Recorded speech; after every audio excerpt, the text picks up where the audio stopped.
चलिए देखिए मेरे प्यारे बच्चों, आप लोग का ठीक है प्रमुख धातुओं के नाम हमने लिखा दिया। प्रमुख धातुओं के नाम हमने पहले लिखा दिया। अब प्रमुख है अधातुओं के नाम लिखना है। दूसरा लिखा रहा है प्रमुख अधातुओं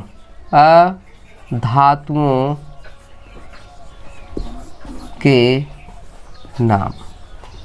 प्रमुख अधातुओं के नाम। प्रमुख अधातुओं के नाम में याद रखिएगा, पहला हम फ्लोरीन लिखा रहा है। क्या लिखा रहा है? फ्लोरीन। फ्लोरीन फ्लोरीन को हम किससे रिप्रेजेंट करते हैं? एफ से। किससे? एफ से। दूसरा कर दे रहे हैं आपका क्लोरीन। क्लोरीन। अब क्लोरीन को हम Cl से प्रदर्शित करते हैं। किससे? Cl से। तीसरा आपका ब्रोमीन कर दे रहे हैं। ब्रोमीन। अब ब्रोमीन को किससे रिप्रेजेंट करते हैं? Br से। किससे? Br से। इसके बाद हम आपका ऑक्सीजन कर रहे हैं। ऑक्सीजन, ये भी अधातु है। ऑक्सीजन को हम O से प्रदर्शित करते हैं। फिर उसके बाद हम कार्बन करते रहे। कार्बन को हम C से प्रदर्शित करते हैं। कार्बन को किससे प्रदर्शित करते हैं? C से। उसके बाद आपका सिलिकॉन कर दे रहे हैं। सिलिकॉन। सिलिकॉन। अब सिलिकॉन को हम Si से प्रदर्शित करते हैं। किससे प्रदर्शित करते हैं? Si से। उसके बाद एक गंधक होता है। क्या होता है? गंधक। गंधक नाम से भी जानते हैं उसको, सल्फर भी कह सकते हैं। सल्फर भी होता है नाम, सल्फर। आप देखिए, गंधक और सल्फर के नाम से हम प्रदर्शित करते हैं। सल्फर को हम यस से प्रदर्शित करते हैं। इसके बाद आपका आता है फास्फोरस। क्या आता है? फास्फोरस। फास्फोरस को हम पी से रिप्रेजेंट करते हैं। ठीक है, यही वेरी मोस्ट इम्पॉर्टेंट आपका अधातुओं के नाम है। धातु तो और हैं, लेकिन यहाँ जो जनरली ज़्यादा उपयोग की जाने वाली तीन धातुओं का उपयोग किया जाता है। Write down. हमने धातु बता दिया है और अधातु, धातु और अधातु का जिक्र कर दिया है। ठीक है, इसके बाद हम बताने चल रहे हैं आपका प्रमुख उपधातुओं के नाम। प्रमुख उपधातुओं के नाम और प्रतीक। प्रमुख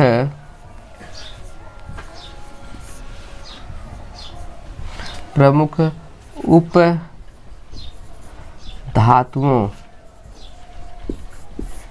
के नाम। अब प्रमुख उपधातुओं के नाम देख लीजिए। पहला आपका हम जर्मेनियम लिख रहे हैं। कौन सा है? जर्मेनियम। जर्मेनियम को हम Ge से प्रदर्शित करते हैं। किससे प्रदर्शित करते हैं? Ge से। किससे प्रदर्शित करते हैं? जर्मेनियम को हम Ge से प्रदर्शित करते हैं। उसके बाद है आर्सेनिक। क्या है? आर्सेनिक। आर्सेनिक। अब देखिए, आर्सेनिक क्या है? आर्सेनिक। अब आर्सेनिक को किससे प्रदर्शित करते हैं? As से। किससे? As से। कोई दिक्कत? इसके बाद है एंटीमनी। एक होता है एंटीमनी। एंटीमनी, ध्यान दीजिए। अगला क्या होता है? एंटीमनी। एंटीमनी। देखिए, एंटीमनी। एंटीमनी को हम Sb से प्रदर्शित करते हैं। फिर अगला है विस्मत। विस्मत। विस्मत। विस्मत को हम Bi से प्रदर्शित करते हैं। किससे प्रदर्शित करते हैं? Bi से, जो विस्मत होता है। ठीक है ना आपका। उसके बाद हम एक और लिख दे रहे हैं टिन। टिन को हम किससे प्रदर्शित करते हैं? ये तो जानते हो, यसियन। किससे प्रदर्शित करते हैं? यसियन। कोई दिक्कत? समझ में आया होगा। कितने हैं? 5 है ना? 3 2 5। Write down. आप लोग में कुछ प्रमुख अम्लों के नाम बता दिया जा रहा है। आप लोग को कुछ प्रमुख अम्लों के नाम बता दिया जा रहा है जो उपयोगी है, और उसको बहुत ध्यान से देखिएगा। चलिए देखिए, पहला आपका हाइड्रोक्लोरिक अम्ल लिखा है। पहला कौन सा?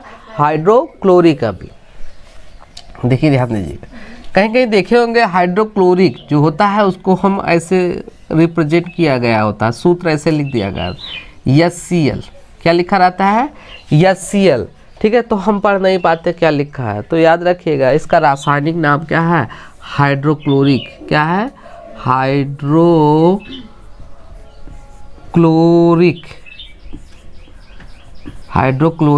अम्ल है।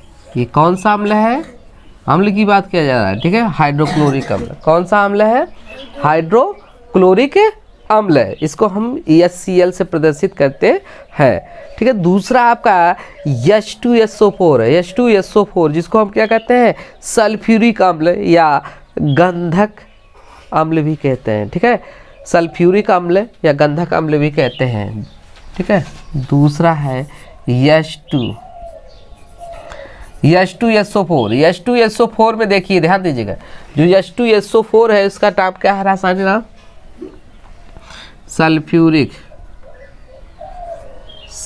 ठीक है। रासायनिक नाम क्या है सल्फ्यूरिक अम्ल, एनी प्रॉब्लम, इसका रासायनिक नाम क्या है सल्फ्यूरिक अम्ल,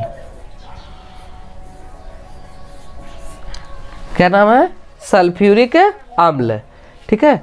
अगला आपका HNO3, अगला क्या है HNO3, अब इसका नाम कोई जानता है HNO3, आप लोग को कई बार बताया गया, आप लोग ध्यान नहीं दिए होंगे, ठीक है। HNO3 इसको हम नाइट्रिक अम्ल के नाम से जानते हैं, किस अम्ल के नाम से जानते हैं नाइट्रिक अम्ल,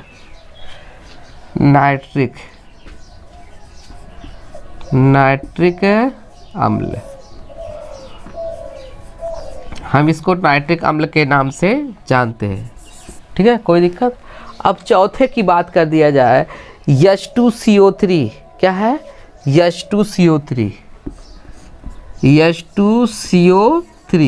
ये आप कम पढ़े होंगे, इसको सब पता कम देखे होंगे, कार्बोनिक अम्ल,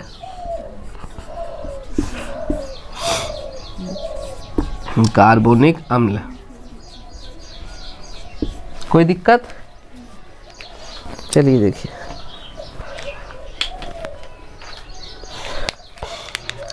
अब कार्बोनिक अम्ल के बाद देखो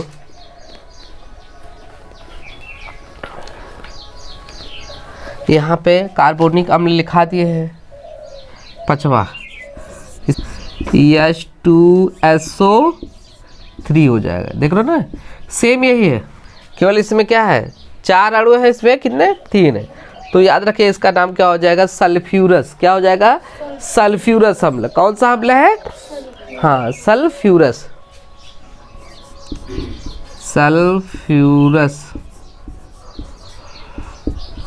अम्ल है, आसान कि नहीं।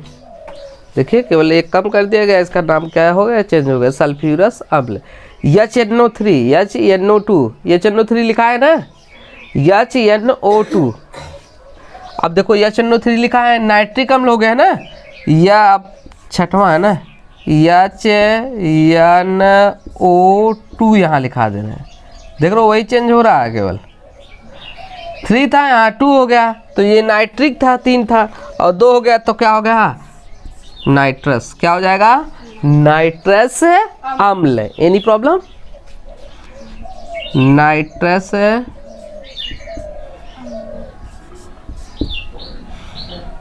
नाइट्रस अम्ल, क्या है नाइट्रस अम्ल।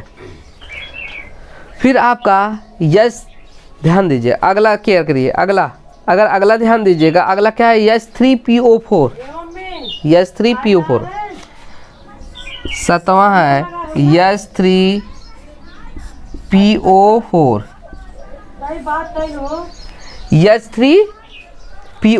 क्या है H3PO4, उसको हम क्या कहते हैं फास्फोरिक अम्ल, H3PO4 उसको हम फास्फोरिक अम्ल कहते हैं, फास्फोरिक